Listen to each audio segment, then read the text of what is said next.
Hello student, welcome to learn with Pankaj Afsal की नई video में। तो आज का यह वीडियो उन बच्चों के लिए इंपॉर्टेंट होने वाला है जो बच्चे 2025 में बोर्ड का एग्ज़ाम देंगे। ठीक है, आज के इस वीडियो में हम आपको कराने जा रहे हैं कि आल्ट का, ठीक है, आल्ट का एक मोस्ट वायरल मॉडल पेपर, ठीक है, जिससे आपका 99% चांस है कि आपका यहीं से सारे क्वेश्चन आएंगे। ठीक है, इससे बाहर आपका एक भी क्वेश्चन नहीं आने वाला है। तो आज की इस वीडियो को आप पूरा देखना। अगर आपको आल्ट में, ठीक है, आपको चित्रकला में पूरा का पूरा, ठीक है, 70 में आपको 70 नंबर लाना है। ठीक है, यहाँ पर देखिए सबसे पहले क्या है कि इसका जो पूर्णांक है वह 70 नंबर है। ठीक है, देखिए यहाँ पर आपको कुछ दिए गए निर्देश। यहाँ पर आपका जो समय दिया जाता है बोर्ड एग्जाम में वो आपको दिया जाता है 3 घंटा 15 मिनट। ठीक है, आपका यहाँ 3 घंटा 15 मिनट का समय दिया जाता है। देखिए नोट पे आपको लिखा गया है कि प्रारंभ के 15 मिनट परीक्षार्थियों को प्रश्न पत्र पढ़ने के निर्धारित, ठीक है, जो स्टार्टिंग के आपके 15 मिनट होते हैं, जो विद्यार्थी होते हैं उन्हें प्रश्न पत्र पढ़ने के लिए निर्धारित होते हैं। ठीक है, निर्देश में आपको दिया गया है कि अपना अनुक्रमांक दिए गए ड्राइंग शीट के कवर पेज पर स्पष्ट अंकों एवं शब्दों में लिखें तथा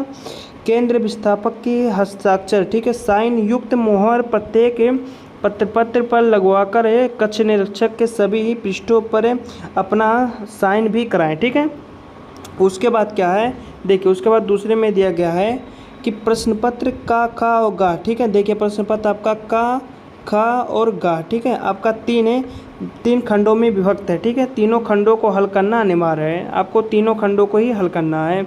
देखिए पहला क्या है कि खंड का, ठीक है, खंड का, इस खंड में आलेखन कला तथा प्राविधिक कला के प्रत्येक 20 बहुविकल्पीय प्रश्न हैं।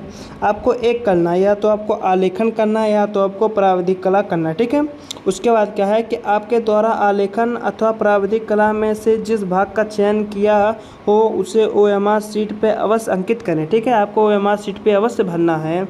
देखिए हम यहाँ पर आपको सॉल्व कराएंगे आज की इस वीडियो में। ठीक है, 20 नंबर आपको आलेखन कला का सॉल्व कराने वाले हैं। ठीक है, क्योंकि आपका बहुत ईजी होता है, जो बच्चे मतलब मैथ में वीक होते हैं, ठीक है, वह आलेखन विधि को करें हैं, यहाँ पर आपको उनको 20 नंबर पूरा का पूरा मिलेगा। ठीक है, देखिए यहाँ पर क्वेश्चन को समझिए। पहला देखिए यहाँ पर दिया गया है कि निम्नलिखित प्रत्येक बहुविकल्पियों के 4 विकल्पों में से एक का सही उत्तर चयन करें। ठीक है, जो आपका एक सही रहेगा उसका चयन करके आपको ओएमआर शीट दिया जाएगा, उस पर आपको काले में ऐसे गोला करना रहेगा। ठीक है, देखिए सबसे पहले क्या है, पहला क्वेश्चन है कि मुख्य रंग कितने होते हैं। ठीक है, आपको बताना है कि जो आपके मुख्य रंग होते हैं वह आपके कितने होते हैं, 3 होते हैं या 2 होते हैं या 5 होते हैं या 7 होते हैं। ठीक है, तो आपका जो मुख्य रंग होता है वह आपका 3 होता है। ठीक है, आपका ये वाला सही हो जाएगा।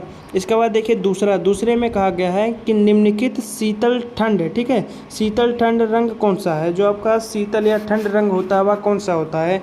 आप लोगों ने दिसंबर के टाइम में देखा होगा, नोटिस किया होगा, ठीक है, हर एक तरफ हरियाली होता है। ठीक है, उस समय ठंड भी होता है, हर एक तरफ हरियाली होता है, तो हरियाली किससे होगा, हरा रंग से ही होगा ना। तो आपका जो दूसरे का आपका ए वाला हरा रंग, ठीक है, यह आपका सही हो जाएगा।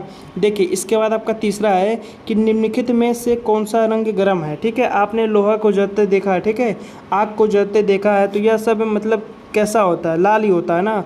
आपने मतलब भट्टी को बढ़ते हुए देखा है, तो यह सब कैसा होता है, लाल होता है। तो आपका जो गर्म होता है वह किस प्रकार का रंग होता है, वह लाल होता है। ठीक है, आपको इसी प्रकार से आप कर देते हैं तो आपका एक नंबर फिक्स होता जाता है।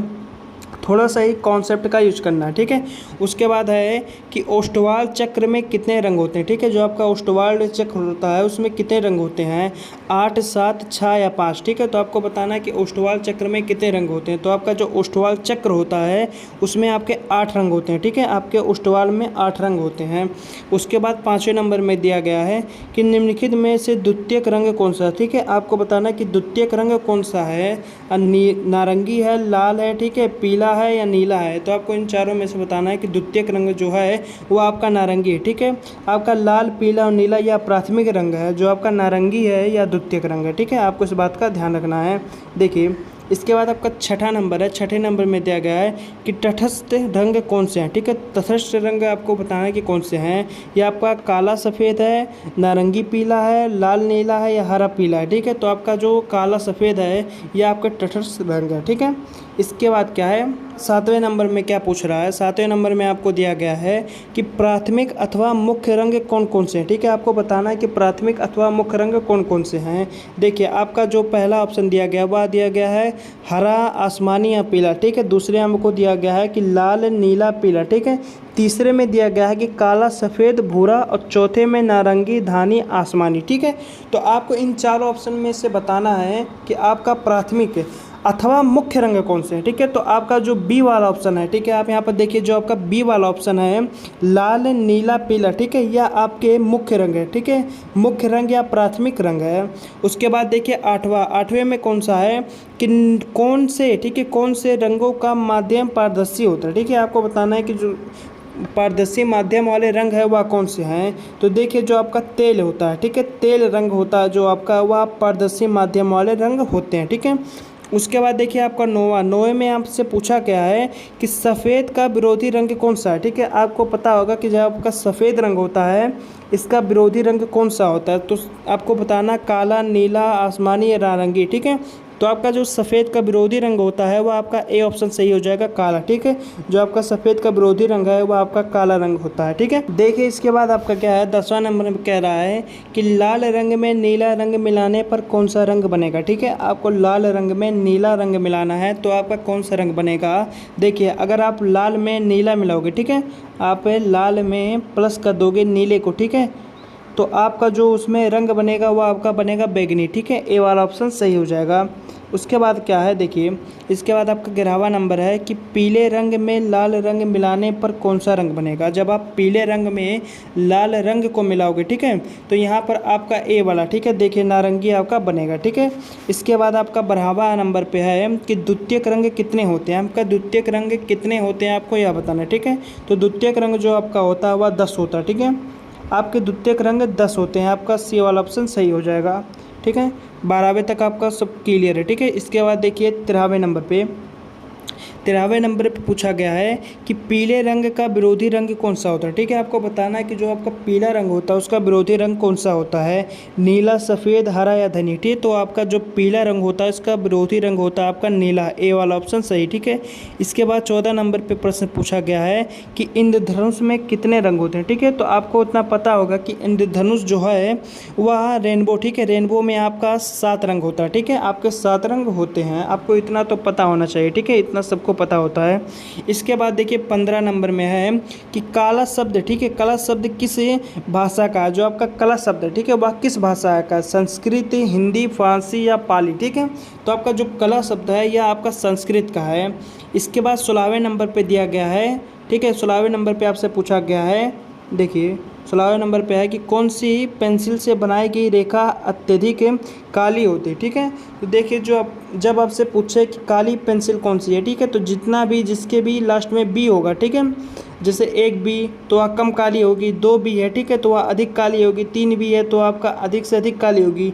तो इसमें हम देखेंगे कि बी के आगे कितने नंबर तक बढ़ाया गया। ठीक है, तो वहाँ पर आपका बी के आगे 2 नंबर तक बढ़ाया गया, तो पहला वाला आपका सही हो जाएगा 2B। ठीक है, इसके बाद देखिए 17वें नंबर पर क्या पूछा है, 17वें नंबर पर पूछा है कि कौन सी पेंसिल से बनाई गई रेखा हल्की होती है। तो हल्की के लिए आप H का प्रयोग करेंगे। ठीक है, तो यहाँ पर देखिए यहाँ पर 2H और HB है। ठीक है, तो यहाँ पर आपका HB, ठीक है, HB आपका सही हो जाएगा, बी वाला ऑप्शन है।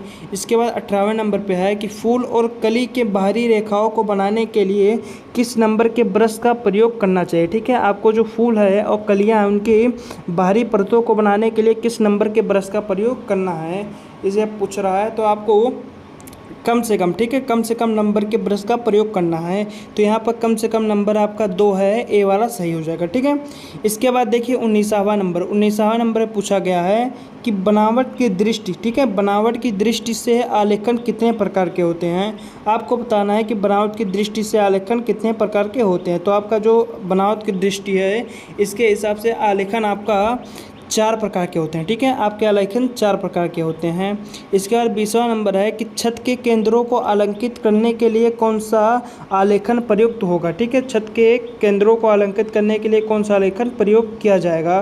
तो यहाँ पर देखिए जो आपका केंद्रीय है, ठीक है, जो केंद्र है उनको क्या करने के लिए केंद्रीय आलेखन का प्रयोग किया जाता है। ठीक है, तो आज की इस वीडियो में हमने आपको जो 20 क्वेश्चन बताए, ठीक है, अगर आप इन्हें अच्छी तरीके से याद कर लेते हो तो आपका जो चित्रकला, ठीक है, आपका जो चित्रकला है, आपका इतने से एक भी क्वेश्चन बाहर नहीं जाने वाला है। तो आज की इस वीडियो में बस इतना है। अगर आज का वीडियो आपको पसंद आया हो तो वीडियो को लाइक कर देना। अगर आप चैनल पर नए हो तो चैनल को सब्सक्राइब कर देना ऐसे वीडियो को देखने के लिए।